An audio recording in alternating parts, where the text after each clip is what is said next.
Hello everyone, welcome to E-Rankers IAS Academy. Myself Harshal Desai, ex-assistant commandant, ex-range forest officer.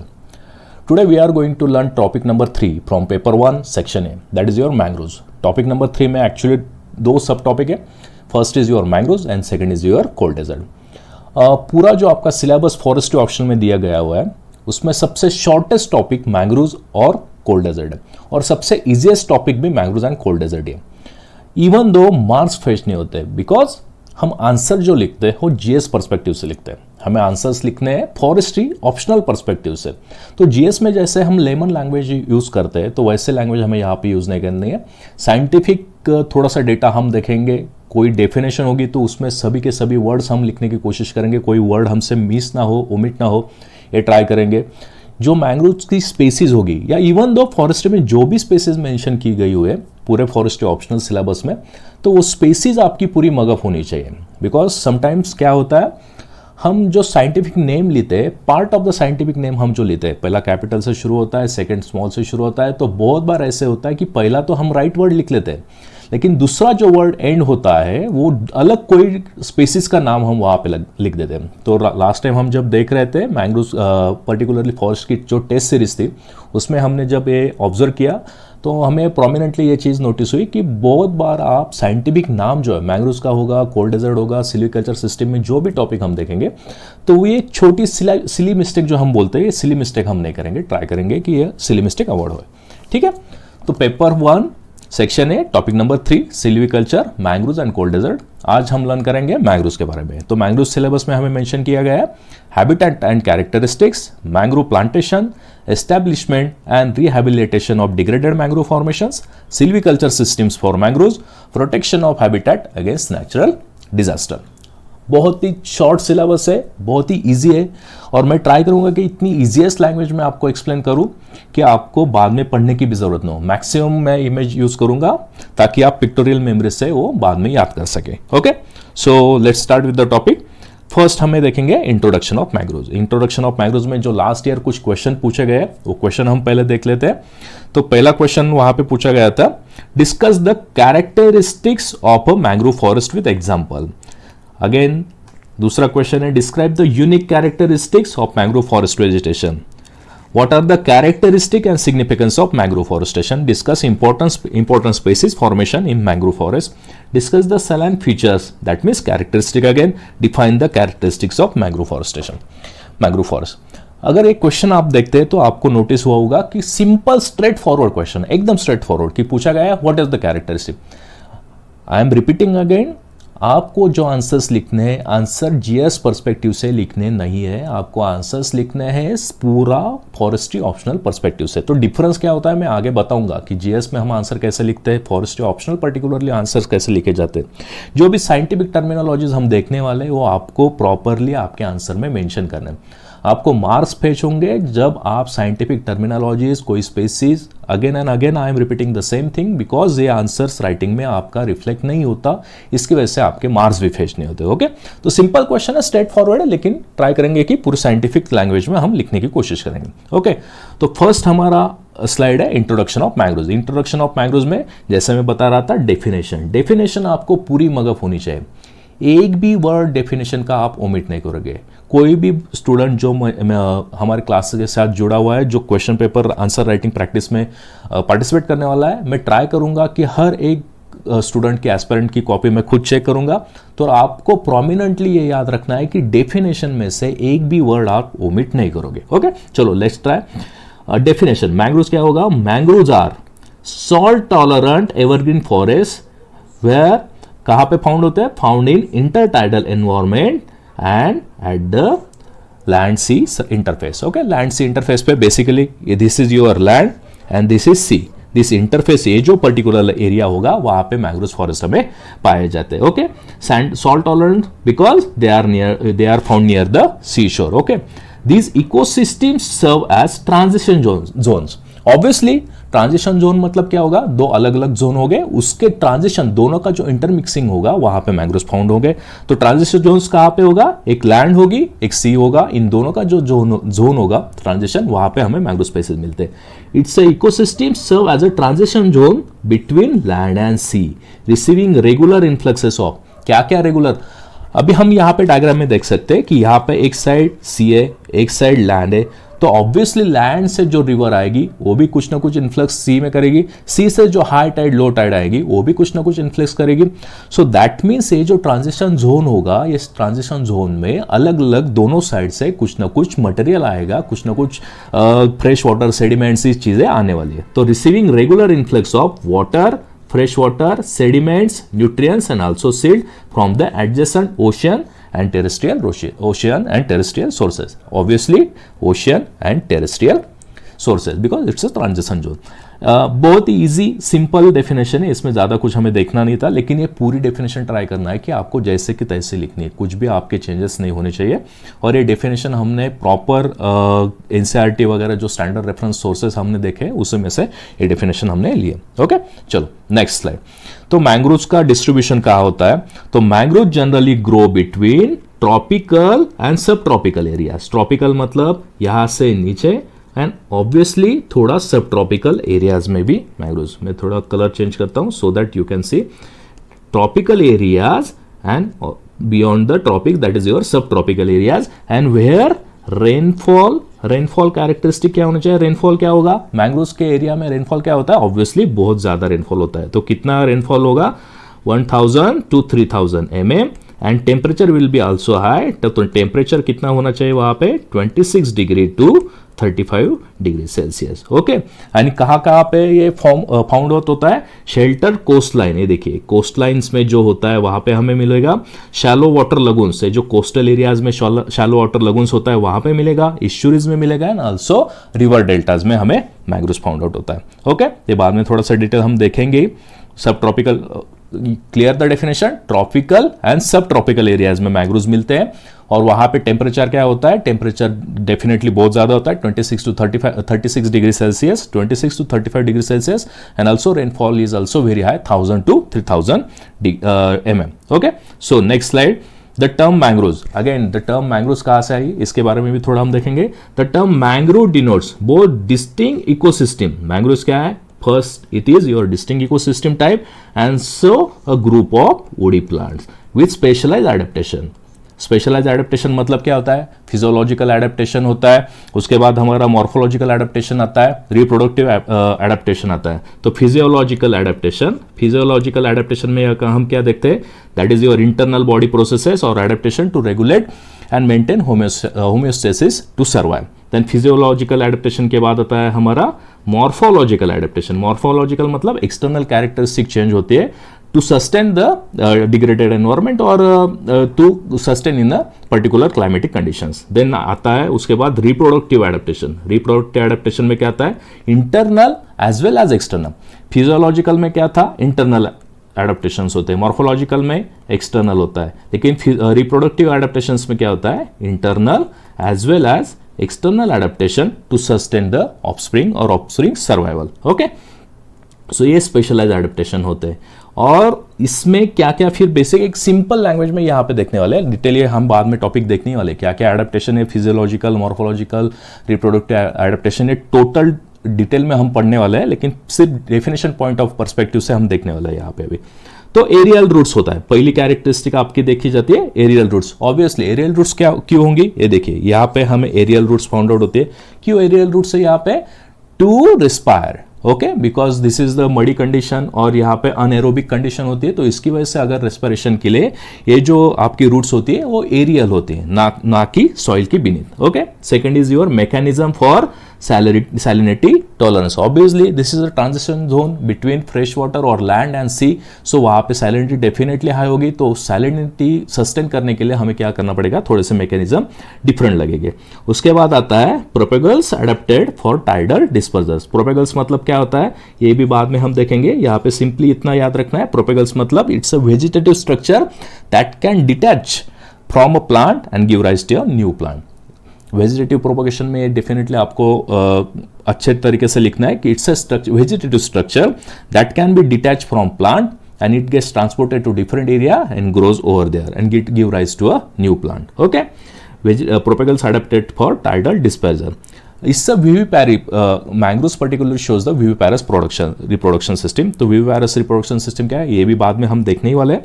यहाँ पे सिर्फ आपको write down करना है कि propagules adapted for tidal dispersal. Okay, again fourth is efficient nutrient retention mechanism. Nutrient retention मतलब क्या है, proportion of the nutrients remaining.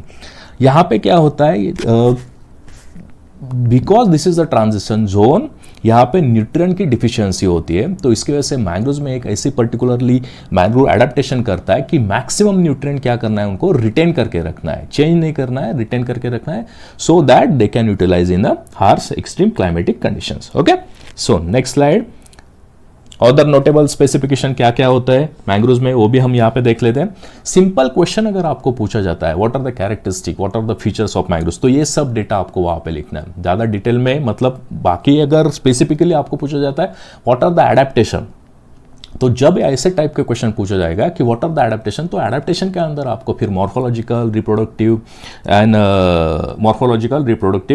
Also physiological adaptation, ये डिटेल चीज़ें आपको वहाँ पे लिखनी है। Okay, so other notable specialisations क्या होती है, एरियल रूट्स। इन एरियल रूट्स को हम क्या कहते हैं, न्यूमेटोफोर्स।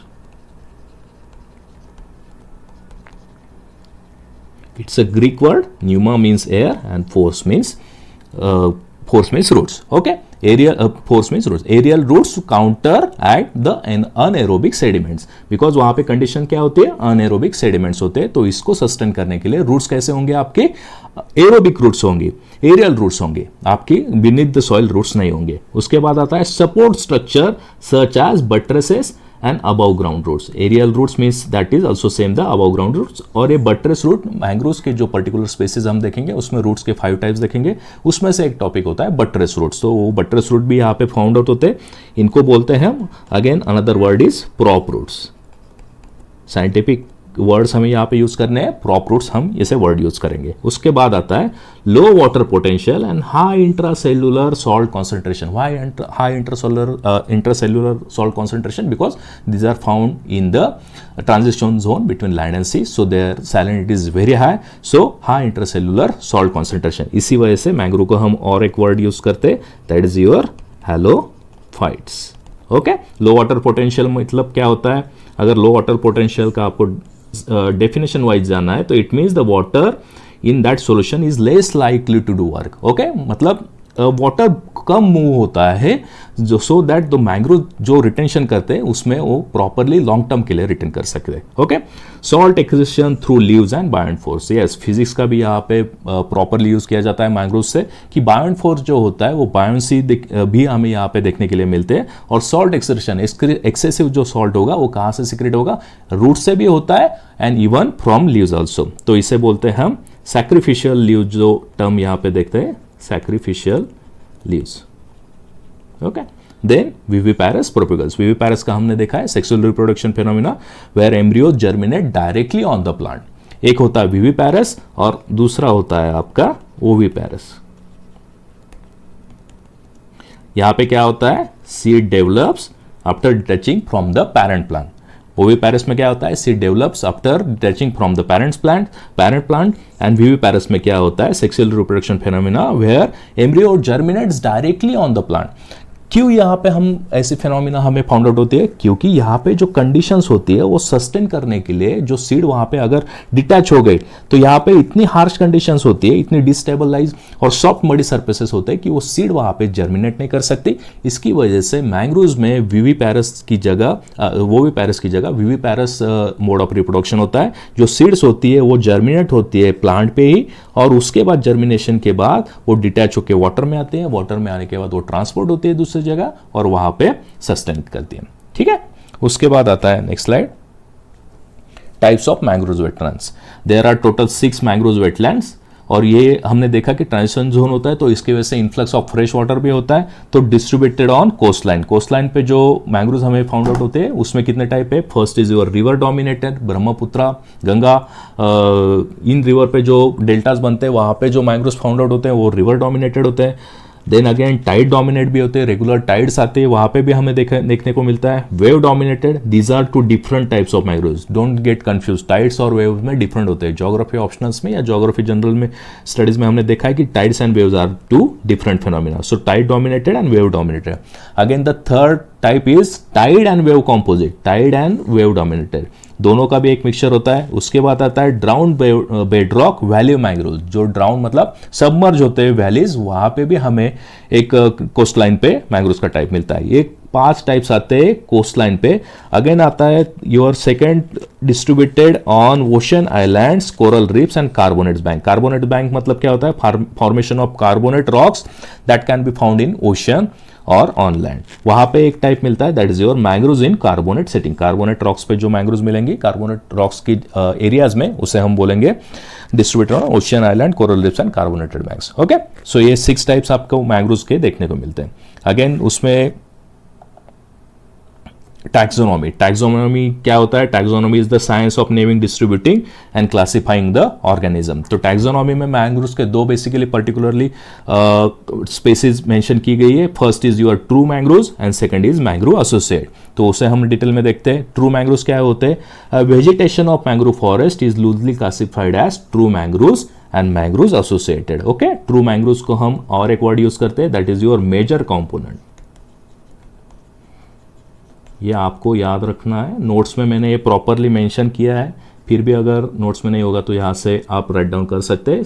मेजर कंपोनेंट और स्ट्रिक्ट मैंग्रोव्स भी इसे बोला जाता है, ट्रू मैंग्रोव्स को। ओके, और मैंग्रोव एसोसिएट जो होता है, मैंग्रोव एसोसिएट्स को हम बोलते हैं minor component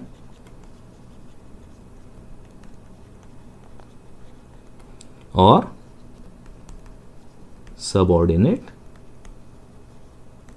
mangroves. Okay, taxonomy में again I am repeating, taxonomy में 2 मैंग्रोव्स के टाइप होते हैं। First is your true mangroves, second is mangrove associated. True mangroves को हम बोलते हैं मेजर कंपोनेंट या स्ट्रिक्ट मैंग्रोव्स, मैंग्रोव एसोसिएट को हम बोलते हैं मैंग्रोव कंपोनेंट, माइनर कंपोनेंट और सबऑर्डिनेट मैंग्रोव्स। ओके, तो मेजर कंपोनेंट कहाँ पे फाउंड आउट होता है, हमें मेनली शोरलाइन रीजन्स पे। ये जो होता है मेजर कंपोनेंट या ट्रू मैंग्रोव्स शोर लाइन्स पे हमें फाउंड आउट होते हैं, और ये जो मैंग्रोव एसोसिएट्स होते हैं ये हमें मिलते हैं लैंड रीजन और मड फ्लैट एरिया जो होते हैं वहां पे हमें है मैंग्रोव्स मिलते हैं। ओके, तो हम अगर देखेंगे कि सैलिनिटी कहाँ ज्यादा होगी, तो ऑब्वियसली शोरलाइन रीजन्स में सैलिनिटी ज्यादा होगी। तो सैलिनिटी शोरलाइंस रीजन्स पे ज्यादा होगी, तो एडेप्टेशन जो हमने physiological adaptation, reproductive adaptation, morphological adaptation जो देखे, तो वो किस में ज्यादा होंगे, ट्रू मैंग्रोव्स में या मैंग्रोव एसोसिएट में? ऑब्वियसली ट्रू मैंग्रोव्स में एडेप्टेशन ज्यादा होते हैं compare to your mangrove associates में। ओके, बहुत सारे फिजियोलॉजिकल एडेप्टेशन हम देखने वाले हैं वो यहाँ पे पर्टिकुलरली एब्सेंट होते हैं, कंप्लीटली एब्सेंट होते हैं। ओके, वो सिर्फ हमें फाउंड आउट हो गए ट्रू मैंग्रोव्स में, मेजर कंपोनेंट में हमें फाउंड आउट हो गया। Okay, so true mangroves are woody plants, facultative halophyte and obligate halophyte. Halophyte का मतलब क्या होता है, plants which grow in a saline soil.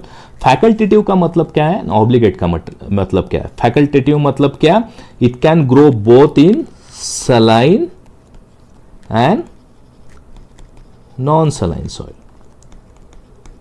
That is your, एक मिनट में रफ कर लेता हूं so that we can write it cleanly. Facultative and obligate, halophyte का मतलब होता है plants which can grow in a saline soil. Facultative में आता है it can grow in both saline as well as non saline conditions. And obligate का क्या मतलब होता है, it can grow only in saline soils. It has obligation to go in only saline soils. Facultative मतलब आपको क्या होता है, ऑप्शन होता है, it can grow in saline as और in non saline soils. Okay, so इस तरह से हमें याद रखना है। Again the topic is clear, right? True mangroves क्या होता है, मैंग्रोव्स एसोसिएट क्या होते हैं। ट्रू मैंग्रोव्स मतलब रियल मैंग्रोव्स हम बोल सकते हैं लेमन लैंग्वेज में, या से बोलते हैं मेजर कंपोनेंट या फिर स्ट्रिक्ट मैंग्रोव्स। वो कहाँ, उसमें physiological adaptation, morphological adaptation, reproductive adaptation किस में ज़्यादा होंगे? ऑब्वियसली ट्रू मैंग्रोव्स में, मैंग्रोव एसोसिएट्स में कंपैरेटिवली कम एडेप्टेशन होंगे। ओके, ट्रू मैंग्रोव्स, अभी ट्रू मैंग्रोव्स की टॉमलिंसन ने एक डेफिनेशन दी है, उसमें उसने 4 कैरेक्टरिस्टिक मेंशन किए कि ट्रू मैंग्रोव्स बेसिकली क्या होते हैं।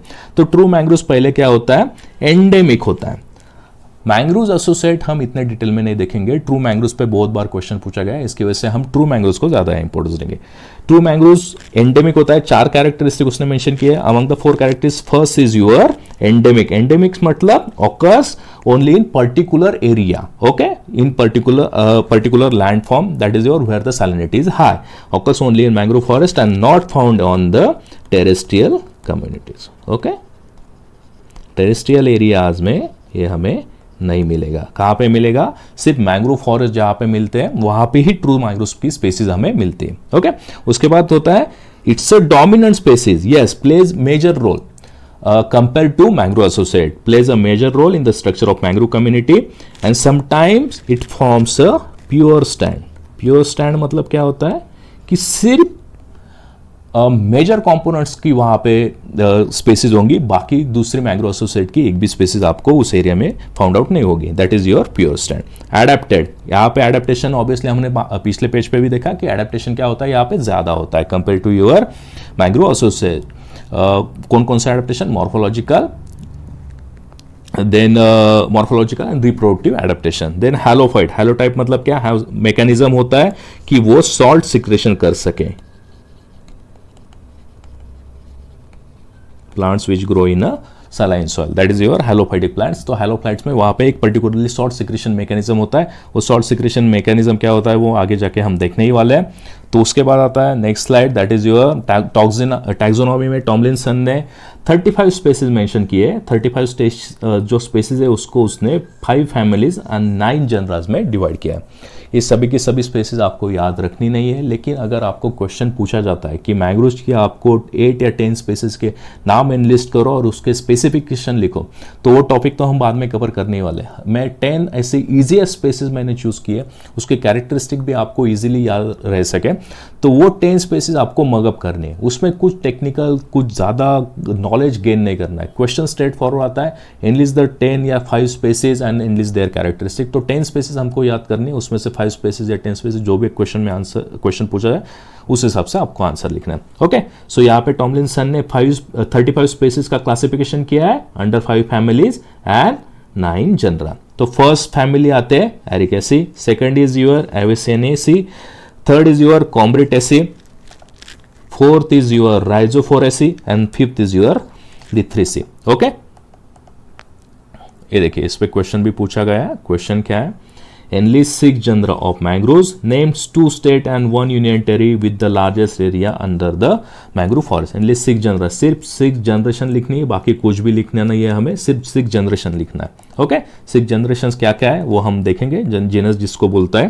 तो first is your Arecaceae. Arecaceae is your monotypic sub family within the family. Monotypic मतलब क्या होता है? जीनस एंड स्पेसीज, जीनस जो होता है एंड स्पेसीज ये एक ही होता है, इसे single genus and single species. Single genus single species, देखो यहाँ पे जीनस भी सिंगल है, that is your Nypa, and species भी क्या है? सिंगल है, that is your Nypa fruticans. ये single genus and single species अगर होती है तो उसे हम क्या कहेंगे? मोनोटाइपिक। सेकंड आता है ओल्ड मोनोजेनरिक। मोनोजेनरिक मतलब मोनो मीन्स क्या? सिंगल, और जेनरिक मतलब जीनस। तो मोनोजेनरिक एक ही जनरा होगा लेकिन उसमें स्पेसीज क्या होंगी? मल्टीपल होगी, दैट इज योर मोनोजेनरिक। ये आपको याद रखना है। सिंगल जीनस, मोनोजेनरिक में क्या होता है? Single genus and many species. Monotypic में क्या होता है? Single genus and single species. तो इसमें बहुत सारी स्पेसीज आती है, सभी याद नहीं रखनी है। अगर इंपॉर्टेंट स्पेसीज कंसिडर किया जाए तो grey mangroves, Indian mangroves and black mangroves, ये स्पेसीज अगर आप याद रखते हो तो, क्योंकि क्या होता है ये बाकी जो स्पेसीज है इनको एक कॉमन नेम हमें यहाँ पे देखने को नहीं मिल रहा है, और ये जो particular Avicennia marina, Avicennia officinalis and Avicennia germinans, इनको क्या बोला जाता है respectively? Grey mangroves, Indian mangroves, black mangroves.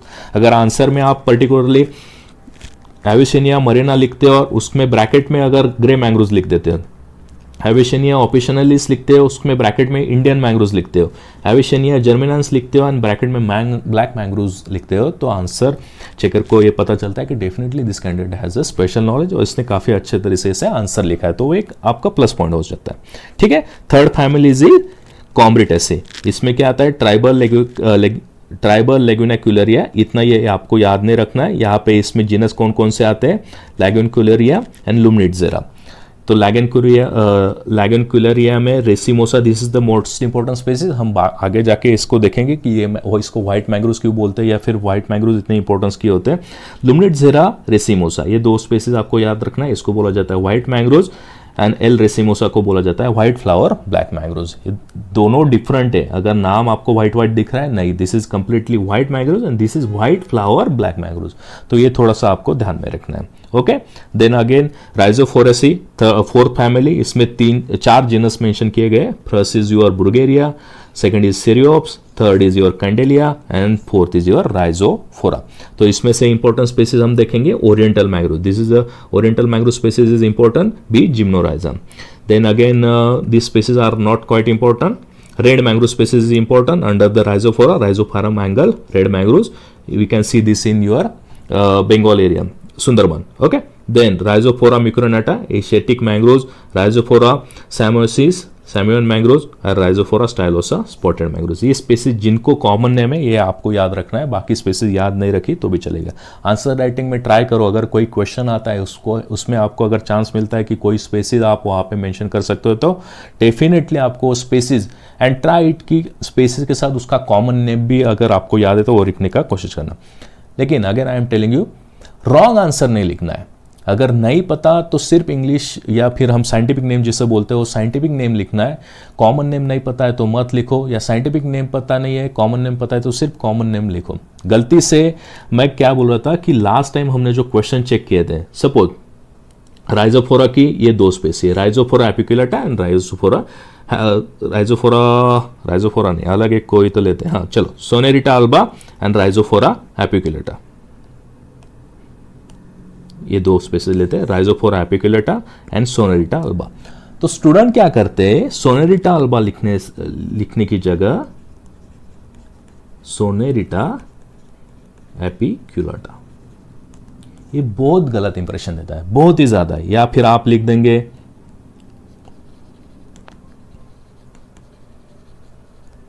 Rhizophora alba, ऐसी कोई स्पेसीज है ही नहीं, ऐसी कोई स्पेसीज एग्जिस्ट ही नहीं करती। तो फिर आप आंसर राइटिंग में सिर्फ एग्जामिनर को इंप्रेस करने के लिए अगर आज आप कुछ ऐसे कर रहे हो ना, तो डेफिनेटली दे नो कि इसने गलत आंसर लिखा है, तो ये निगेटिव इंपैक्ट करता है। आपको जो मार्क मिलने वाले हैं ना वो भी मार्क नहीं मिलेंगे, डिडक्ट हो जाते हैं। तो ट्राई कि अगर आपको प्रॉपर आपका साइंटिफिक नेम पता है तो scientific name with common name, या फिर सिर्फ सिंपली कॉमन नेम लिख दो, बाकी कुछ नहीं लिखा तो भी चलेगा, कॉमन नेम लिख दो। ओके, तो ये बेसिक चीज़ें याद रखनी है आपको। तो उसके बाद हमने प्रीवियस ईयर का क्वेश्चन देखा है, आगे का स्लाइड देखते हैं कि डिस्ट्रीब्यूशन ऑफ मैंग्रोव, ये नेक्स्ट लेक्चर में देखेंगे।